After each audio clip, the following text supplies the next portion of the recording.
Well, good morning, everybody. It's my pleasure to be here.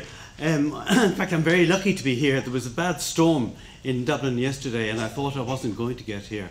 And Jose, I thought, was going to have to make the presentation on my behalf. But in fact, my wife came with me and got me up very early yesterday morning to go to the airport. And we eventually got onto a standby on an Air France flight and arrived here very late last night. So it was thanks to her that I'm here at all. Yeah, I'm here to talk about the determination and selection of characteristic values. So, and I'd like to thank firstly Jose, who's was involved in this design group 4, or drafting group 4, which prepared this together with Robert Heinz, Paul Morrison, Dublin Thorson, and Tilman Vesthaus, and I'd like to thank them as well for their work. So that's what I'm presenting. But what I want to do really is start off with trying to give an overview of the determination of ground properties for the design to Eurocode 7 from the start of the work in 1981. Now, I know that's going back a long time. Through the preparation of the current version, the first generation, as Adrian called it, EN 1997, to the second generation. I want to show how it's gone forward, and look at the aim. The aim of the Eurocodes is to harmonise structural and geotechnical design. Now, harmonisation includes having the same requirements for determining structural and geotechnical properties for design. And from the start, for the Eurocodes, this requirement is presented as a challenge for the drafters of Eurocode 7. And why has there been a challenge?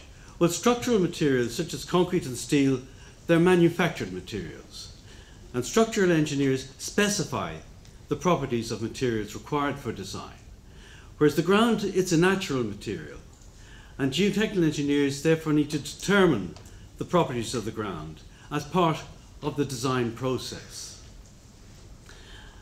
So if we look at the difference between ground and structural materials, ground has the following, and I've identified 10 features affecting ground design or geotechnical design process, including the determination of property values, which structural engineers or structural materials either don't have or only have to a very much lesser extent.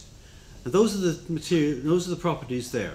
It's a natural material, as I've mentioned. It's frictional. That has a great effect on it. Time dependent, 2 or 3 phases. It's inherently variable. It's spatially variable. And that's the one I'm going to focus on in my lecture now, as well as the inherent variability.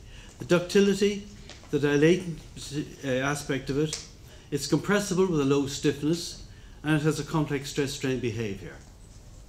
And each of those features has posed during the years its own challenge for the drafters of EN 1997 to harmonise it with EN 1990, intended for manufactured materials. And with regard to determining the magnitude of a ground property for design, a particularly significant feature is accounting for spatial variability. And that really wasn't accounted for explicitly in the current version. So we look at the current version, EN 1990 and 1997, and see what they say about determining parameter values. For design values, it says design value of a material or product property is the value obtained by dividing the characteristic value by a partial factor gamma m or gamma capital small m or m capital M, or in special circumstances by direct determination. And the characteristic value then is a value of a material or product property having a prescribed probability of not being attained in a hypothetical unlimited test series. And this value generally corresponds to a specific fractile of the assumed statistical distribution of the particular property of the material or product. So that's what EN 1990 said. And a nominal value is used as the characteristic value in some circumstances. So it's locked out for Eurocode 7. And if we look then the nominal value in the current EN 1990, the nominal value is the value normally used as a characteristic value and established from an appropriate document such as a European pre-standard or standard or pre-standard. So that's where Eurocode 7 got the opt-out. and the use of the nominal value as the characteristic value has been adopted in the current EN 1997, although it also states a statistical procedure may be used to determine the property value. So if we look at the fractile values in the current EN 1990, regarding the fractile, the term referred to in the definition of the characteristic value in the current EN 1990, it says when a limit state verification is sensitive to the variability of a material property, upper or lower characteristic values of material property should be taken into account. So if it's sensitive. Where a low value of material or product property is unfavourable, the characteristic value should be determined as the 5% fractile.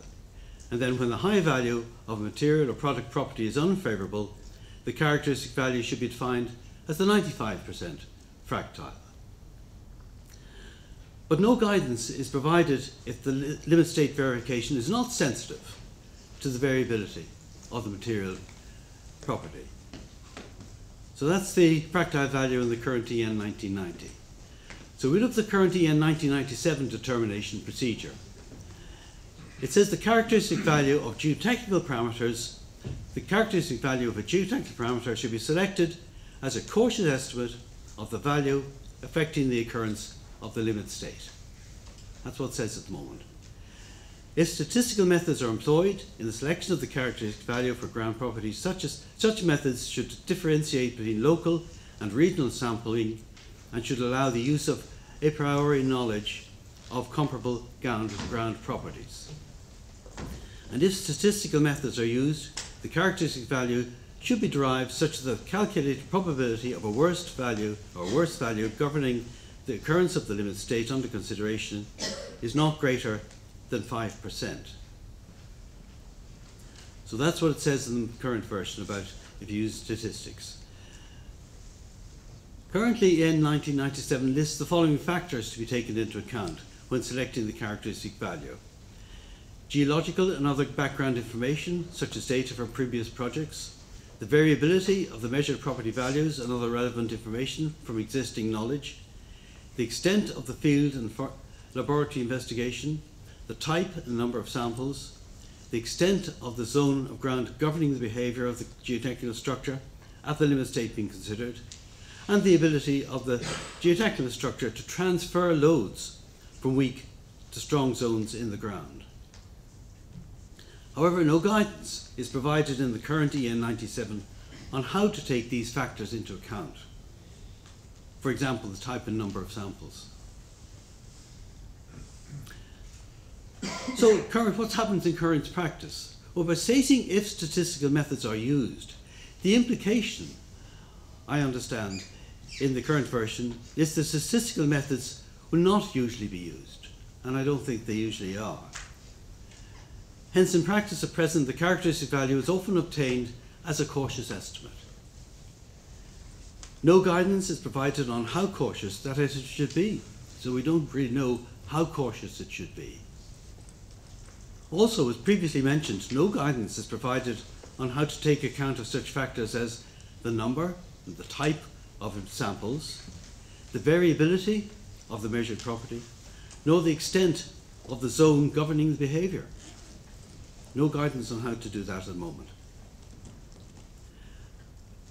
Some guidance is provided if statistics are used. The current version says, by stating in note 2542, paragraph 11, that a cautious estimate of the mean value is a selection of the mean value of the limited set of geotechnical parameter values with a confidence level of 95%. So there's some guidance there. And where local failure is concerned, a cautious estimate of the low value is a 5% fractile. So that's the guidance in the present version. There's some inconsistency also in the current EN 1990 property determination procedures. The current EN 1990 is inconsistent with regard to determining design actions and design material and resistant values. Design actions are determined by multiplying representative actions, FREP, which are combinations of characteristic actions obtained using combination factors, psi, by a partial factor, gamma f. and then design material and resistance values are simply determined by dividing characteristic values, not representative values, by partial factors gamma m and gamma r. So there's inconsistency in the current EN 1990 on that aspect. So let's move forward then to the second generation of Eurocode, EN 1990 and 1997. The second generation Eurocodes, there's now much more harmony between geotechnical and structural design, much more harmony. And this has been achieved through changes in EN 1990 Part 1 to take account of the fact that ground is a natural material rather than a manufactured material. And I think Andrew Bond, if he's in the audience here, has been very persuasive of that at TC 250 level, making sure that EN 1990 did take account of that. Changes have been made in EN 1997 Part 1 also to make the determination of ground property values more consistent with EN 1990, more objective and less subjective. So if we look at the inconsistency overcome, this inconsistency regarding the representative values. In the second generation Eurocodes, design parameters are now obtained by dividing representative rather than characteristic material or resistant material properties or resistances by partial factors or resistance factors. And according to EN 1990 Part 1, the representative value of a property value is obtained by multiplying the characteristic value by a conversion factor, accounting for various effects such as scale, temperature, aging, but not including spatial variability. So it comes some way, but not all the way to help us. EN 1997 Part 1 states that the representative value of a ground property is either the nominal or characteristic value, including the conversion factor. So we look at the nominal value then in the second generation of Eurocodes. EN 1990 Part 1 states that the nominal value is a value fixed on a non-statistical basis, for instance on acquired experience or physical conditions. So it explicitly says it's not statistical, this nominal value. And the second generation EN 1997 states the nominal value of a ground property shall be selected as a cautious estimate of the, and in brackets, average, inferior or superior value affecting the occurrence of the limit state based on the knowledge of the construction site and comparable experience. So it's very similar to the current definition, but with the additional references to average, inferior and superior values, and also the addition of knowledge and comparable experience into the in text as well. So we look at the characteristic value in the second generation EN 1990. According to the second generation of EN 1990 Part 1, the characteristic value of a material property is a value having a prescribed probability of not being attained in a hypothetical unlimited test series. A note to this entry states this value generally corresponds to a specified fractile of the assumed statistical distribution of the particular property of the material. And this definition is similar to the current definition of the characteristic value. So it's somewhat similar to what I have already. It indicates, or the note indicates, that the characteristic value is based on statistics. If we look at the second generation version now of EN 1997, being consistent with the second generation of EN 1990, the definition of the characteristic value in 1997 Part 1, Eurocode 7, is that it is a statistical determination of the value of a ground property that affects the occurrence of the limit state, having a prescribed probability of not being attained. And this confirms that the characteristic value in geotechnical design now is obtained using statistics, unlike the nominal value, and has a probability basis. And this probability basis, I think, will be explained after the break by Timo Schweckendiek, after the coffee break. Now, when to use a nominal or characteristic value? And this was mentioned earlier by Jose. Eurocode 7 states that when available data are considered sufficient to establish the characteristic value of a ground property, the representative value should be determined from that equation. The x rep is xk, which is the characteristic value of the ground property. So it should be obtained using that equation. And when the available data are insufficient to establish the characteristic value of a ground property, Eurocode 7 states that the representative value should be obtained from that equation. X rep is the nominal value. So when is the data sufficient? And that obviously is the big question. Eurocode 7 provides no really explicit guidance on when the available data can be considered sufficient to establish the characteristic value. It depends on many factors.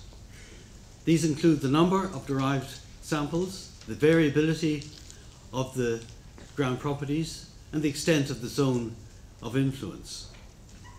And the TC1 guideline then is going to provide some guidance on the minimum required number of samples to establish the characteristic value with an appropriate confidence level. And the next speaker, Julia Sorgatz, will discuss when the number of available data is sufficient. So the sensitivity of characteristic values due to variability. Similar to the current EN 1990, the second generation states, unless otherwise stated in the Eurocodes, when the verification of a limit state is sensitive to variability, a material property, its characteristic value should be defined as the 5% fractile, where a low value of material or product property is unfavorable, or the 95% fractile, where high value of material or product property is unfavorable. Note, for the specification of characteristic values of ground properties, see the relevant part of EN 1997. So you referred to 1997 for the ground properties. It also provides guidance on when the limit state is insensitive to variability of a material property. So it provides for sensitive and insensitive. Now, if the limit state is insensitive to property variability, according to EN 1990, its characteristic value should be defined as the mean value, unless otherwise stated in the Eurocodes. EN 1990 only provides guidance then for two extreme situations, when the verification of the limit state is totally sensitive or totally insensitive to the availability of the material property. The mean value or the 5% fractile, but nothing in between. No guidance is provided for when the verification of a limit state has some degree of sensitivity to the variability of the material property. Now, if we look at sensitivity in structural and geotechnical design, in structural design, the material property is assumed to be homogeneous with no spatial variability. So the limit state, it's always totally sensitive to the variability of the material property. Hence the characteristic value, it's always the 5% or the 95% fractile. Concrete engineers are looking for the 5% fractile of their test results always. In contrast, in geotechnical design, the ground is not homogeneous, but is spatially variable. Hence, the sensitivity of the limit state to the variability of the ground property depends on the extent of the limit state failure mechanism. Depends on the extent of the mechanism. And in the second generation of Eurocode 7, of EN 1997 Part 1, and talking about sensitivity, it states the representative value of a ground property shall be determined for each limit state according to its sensitivity to spatial variability of the ground property in the volume of ground involved. So that's a very important statement there. And if the limit state is insensitive to spatial variability of the ground, the representative value of the ground property should be determined as an average value. And that's referred to in Annex A of EN 1997 Part 1 as a Type A estimate. And if the limit state is sensitive to spatial variability of the ground, the representative value of the ground property shall be determined as an inferior or superior value, referred to as a Type B estimate. So we look at the characteristic value then for some sensitivity. But no guidance is provided in either EN 1990 Part 1 or EN 1997 Part 1 on how to determine the magnitude of the representative value when the limit state has some degree of sensitivity to the variability of the material property. Let's look then at the statistical formula for the characteristic value. The following statistical formula is given in the second generation of EN 1997 Part 1 to calculate the characteristic value. xk is the mean value, x mean, multiplied by 1 minus or plus kn times Vx, where x mean is the mean property value from x derived values for your sample from your investigation. V is the coefficient of variation of x, and kn is a coefficient that depends on n. Note that this formula assumes that the x values follow a normal distribution. And the formula for Kn for type A and type B estimates, the value of K depends on the type of estimate and knowledge of Vx, as well as on n, the number of values. Hence the following formula for Kn are provided in an annex of EN 1997. This is in Annex A. So in that equation, in that table there, you can see you've got two different types of estimate. On the left-hand column, you've got type A, a type A estimate, and a type B estimate. Those two there. The mean value, 5 or 95% fractile. Then it depends on whether Vx is known and assumed, or whether Vx is unknown. When Vx is known and assumed, your Kn value is n95 square root of 1 over n, and when it's unknown, it's Kn T95 minus 1 square root of n. And then when you're looking at the fractile, it's the same equations but with 1 under the brackets, 1 plus 1 over n and 1 plus 1 over n there. So n95 in these equations represents the normal distribution evaluated for a 95% confidence level, and the T95 n minus 1 represents the student's T distribution evaluated for 95% confidence level, and n1 is 1 degrees of freedom. I don't know if I'm allowed to have a sort of slight digression there. Student, it's a pseudonym for, I've forgotten the man's name now, that slipped my memory, but he worked for Guinness Brewery in Dublin, and he was testing the strength and the reliability of his draft Guinness beer, and he came up with that equation. So that's the origin of the T95. The student T values come from Guinnesses in Ireland. So if we move on then, scale of fluctuation and when to use types A and B. Whether the characteristic value is an estimate of the mean, type A, or a 5% fractile, type B, depends on the magnitude of the vertical scale of fluctuation, theta V, compared to the vertical extent of the failure surface, LV. And this ratio, theta V over LV, can be used to determine the magnitude of the characteristic value.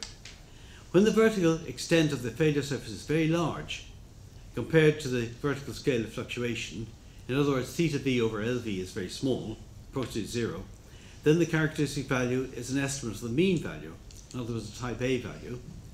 And when the vertical extent of the failure surface is similar in extent to the vertical scale of fluctuation, theta V over LV is approximately to 1 or less, then the characteristic value is an estimate of the 5 or 95% fractile, a type B one. So if we look at the vertical scale of fluctuation, how large is it? The magnitude of the vertical scale of fluctuation, as proposed by Spry et al. In 1988, it's obtained from a continuous profile of the property value with depth by averaging the distances between intersections, called zero crossings in the signal processing literature, with the trend line. So we have there a profile with depth. There's the profile, and the trend line we've got there, and we've got the intersections then at the different points. You've got the distance between them. So the theta V is estimated as 80% of this average distance. assuming a Gaussian random field. And a weighted average of theta v from the literature for all types of ground, it's 1.35 meters. So that gives us an indication of the scale of fluctuation, 1.35 meters. Well, let's look now at a general equation for Kn.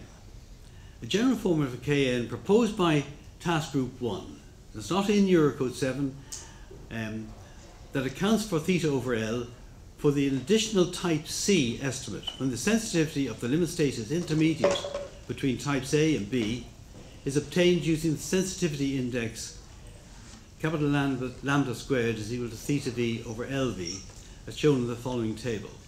So we got an equation there which has, rather than has 1 under the brackets, it's got capital lambda squared. So obviously when lambda squared, lambda is 0, it becomes the the type, when lambda is 0 it becomes the type A, and lambda is 1 it becomes type B, or the other way around maybe. So if we look at the formula for the different types of estimate, there we have them. Yeah, so the general equation is up there. Type A is when lambda is 0. If I can get this mouse to work. Ah, there we are. So type A is when lambda is 0, so you've got square root of 1 over n. Type B, when lambda is equal to 1. And type C, when lambda squared is theta v over LV. So that gives you the general equation now for Kn. So we can get Kn, and hence we can get xk for whatever situation we need. But should be noted that this type C formula is proposed by Task Group 1, Task Group C1. And it's not in EN 1997.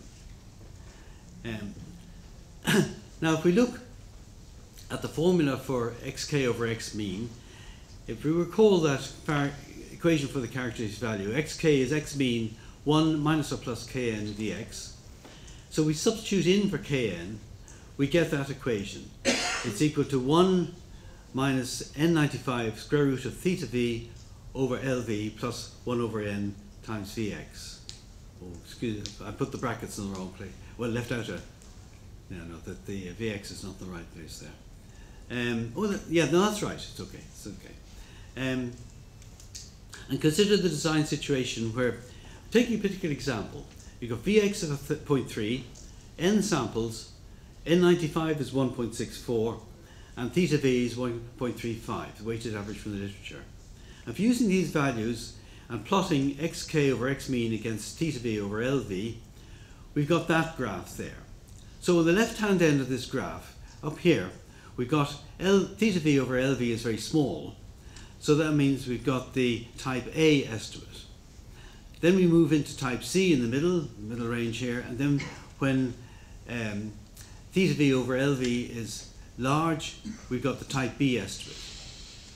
Now that's not a very easy concept to see how that works in practice.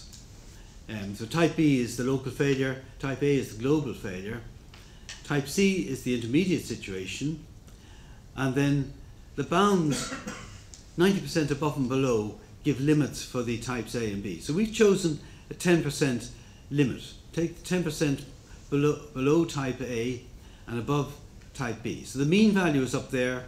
There we've got the type A value, and here we've got the type B value, the 5% estimate. That's the mean value up there. And then 10% off it, 10% above, and that gives you the bounds then on these limits there. That bound there and that bound there.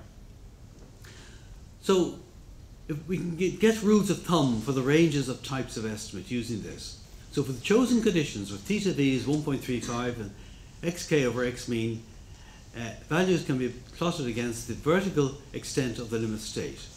So I think this is an easier graph to understand. So here we've got L along the bottom axis, and up the left hand end we've got for a very short vertical distance. If I can get the mouse again to work.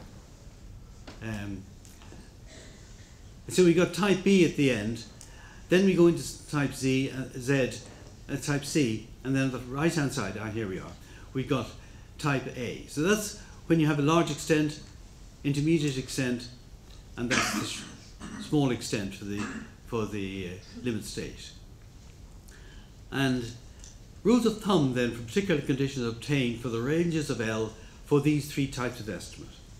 So type A, it's when L is greater than 25 meters. So we've got our 25 meters over here. So when L is greater than 25 meters, it's type A. When type B, when it's between 2.5 and 25 meters. And then when it's type C, oh, that's the wrong way around. No, type B when it's less than 2 meters. Yeah, type B when it's less than 2 meters, and type C when it's between 2 meters and 25 meters. So, if we apply this to typical design situations, if we have a slope stability problem, it's going to be type A. If the LV is greater than 30%, and that means the X mean value is going to be about 84% of the characteristic value.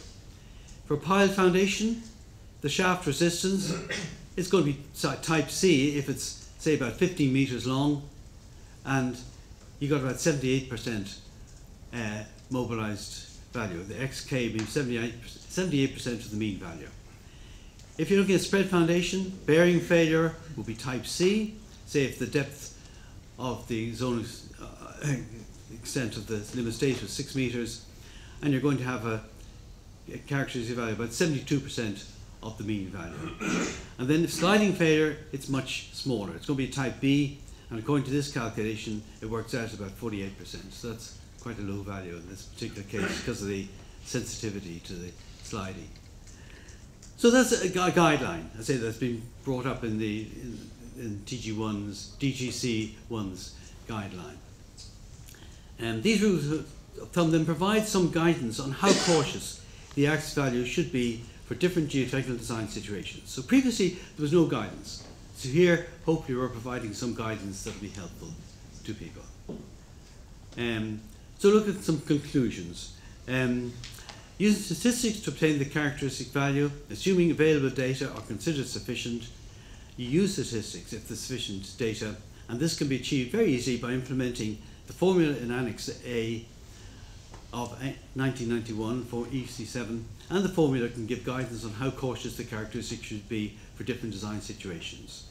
Using engineering judgment and experience in comparable situations to select the nominal value as a cautious estimate of the representative value, and you compare both values, the nominal and characteristic value, and you should review them critically. So we're recommending that you do both statistics and engineering judgment, and then compare the values and choose and then review them more cautiously. If one is very different from the other, investigate to find out what the reason for that is. If both are similar, confidence in the selection value is increased, and if both values are very different, the designer should critically examine the potential reasons for the difference and reconsider the selection of the representative value. So with that, I thank you for your attention.